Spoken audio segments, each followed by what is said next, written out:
भरतपुर नामक गांव में शाहू नाम का एक गरीब व्यक्ति रहता था। उसके माँ बाप, बीवी, बच्चे थे। शाहू ट्रेन में मसाला जाम बेचता था।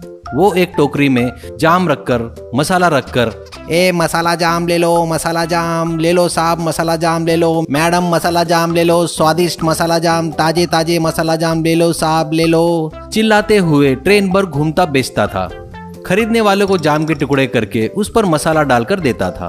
वो बहुत ही स्वादिष्ट रहने से आने जाने वाले यात्री, बहुत सारे लोग खरीद कर खाते थे।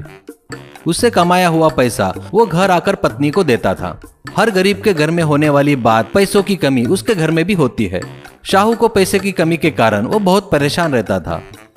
रोज शाहू मार्केट जाकर जाम खरीदकर अपने टोकरे में रखकर रेलवे स्टेशन पर जाता था।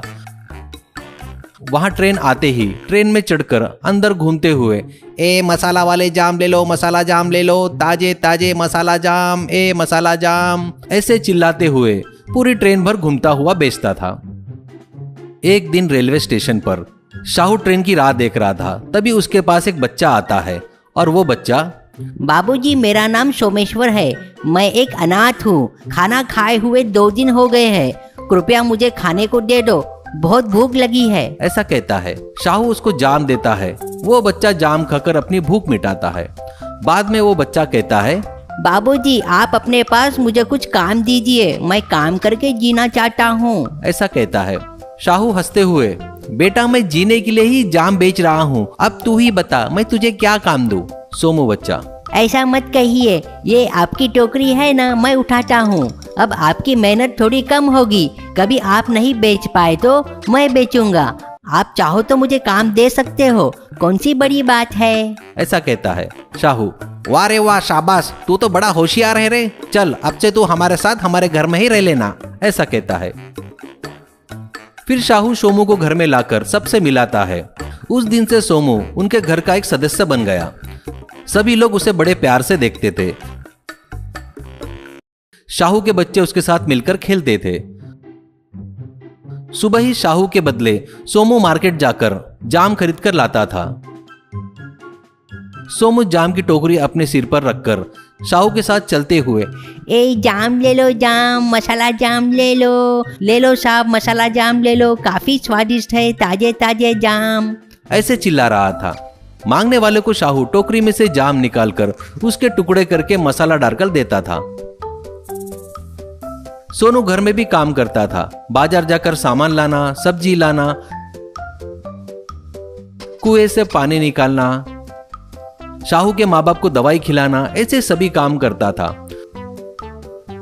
कुछ दिनों बाद सोमू के व्यवहार में बदलाव आता है। अरे सोमू देर हो रही है, मार्केट जाकर जाम लेकर आ, ऐसा कहता है। सोमू, बाबूजी मेरे माँ बाप ने मेरा नाम सोमेश्वर रखा है, वैसे ना बुलाकर आप मुझे सोमू बुला रहे हो, ये ठीक नहीं है, ऐसा कहता है। यह सुनकर शाहू चौंक जाता है। शाहू मन में सोचता है, ये क्या एकदम ऐसे अलग ही बात कर रहा है, इसे क्या हो गया है, ऐसा बोल के, ठीक है सोमेश्वर जी, थोड़ा बाजार जाकर जाम लाते क्या आप, ऐसा कहता है।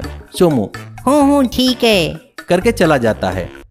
बाद में शाहू के माँ बाप दवाई मांगते हैं तो, हट तेरी की, क्या है ये, तुम 1 मिनट भी नहीं रुक सकते क्या, हमेशा परेशान करते रहते हो। ये सब देखकर सुनकर माँ बाप को बड़ा आश्चर्य होता है। शाहू की पत्नी से कहता है, हमेशा का ही है ना, वो सब्जी बाजी सामान तो भी संभल कर लाना करके बोलती हो, कैसे लाना मुझे पता है ना, दीजिए थैली इधर, ऐसे गुस्से में कहता है। ये देखकर वो चौंक जाती है। आखिर में शाहू के बच्चे पर भी गुस्सा करता है। ये देखकर शाहू, ये ऐसा क्यों बदल गया, उसका कारण पता लगाना चाहिए करके सोचता है। उस दिन रात में शाहू सोमू के रूम में झांक कर देखता है। वहाँ सोमू एक हीरे का हार को पकड़कर देखते हुए, ये मुझे रोड पर मिला है करके किसी को पता नहीं, अगर मैं इसे बेचूंगा तो कई करोड़ रुपए मिलेंगे, ऐसा सोच रहा था। तब शाहू को पता चल जाता है कि वो क्यों बदल गया। अगले दिन शाहू सोमू घर पर नहीं है देखकर उसके पेटी में हार निकालकर देखकर वापस वहीं रख देता है। बाद में शाहू सोमू से, सोमेश्वर जी, शहर में एक सुनार की दुकान में मुझे काम है, आप भी आएंगे क्या, ऐसा कहता है। सोने की दुकान बोले तो उसमें एक आशा जागती है। वो तुरंत तैयार हो जाता है जाने के लिए। वो हीरे का हार लेकर जेब में रखकर शाहू के साथ शहर जाने के लिए निकलता है। वहां सोने की दुकान के आगे शाहू से बाबूजी आप जाइए, मैं थोड़ा घूम कर आता हूँ। ऐसा कहता है। शाहू दुकान में जाते ही सोमू दूसरी सोने की दुकान ढूंढने चला जाता है। कुछ देर बाद दुकान के आगे खड़े शाहू के पास आकर शाहू, क्यों सोमेश्वर जी, अब चलेंगे क्या वापस? ऐसा कहता है। सोमू, बाबूजी मैं आपके घर का काम वाला हूँ, आप मुझे अरे सोनू कहकर बुलाइए तो मुझे अच्छा लगेगा, कहता है।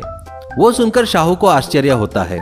तभी सोमू, बाबूजी मैं आपको कुछ बताना चाहता हूँ। एक हफ्ते पहले मुझे एक हीरे का हार मिला था, वो बेचने पर मुझे कई करोड़ रुपए मिलेंगे और मैं करोड़पति बन जाऊंगा करके मुझ में बहुत घमंड आने लगा था। मुझे माफ कीजिए बाबूजी। वो यही बाजू वाले सोने की दुकान में दिखाया तो वो नकली है करके बोले, नहीं ये असली है ऐसा मैं बोला तो मुझे 4 फटके लगाकर भगा दिए। शाहू, मुझे पता है वो नकली है करके, मैं तुझे वो नकली करके बोलता था ना तो तू नहीं मानता था, इसलिए मैं तुझे यहाँ पर लेके आया हूँ। तू अभी छोटा है, आगे बहुत बड़ी जिंदगी है, मेहनत करके कमाए तो ऐसे कई हार खरीद सकते हैं।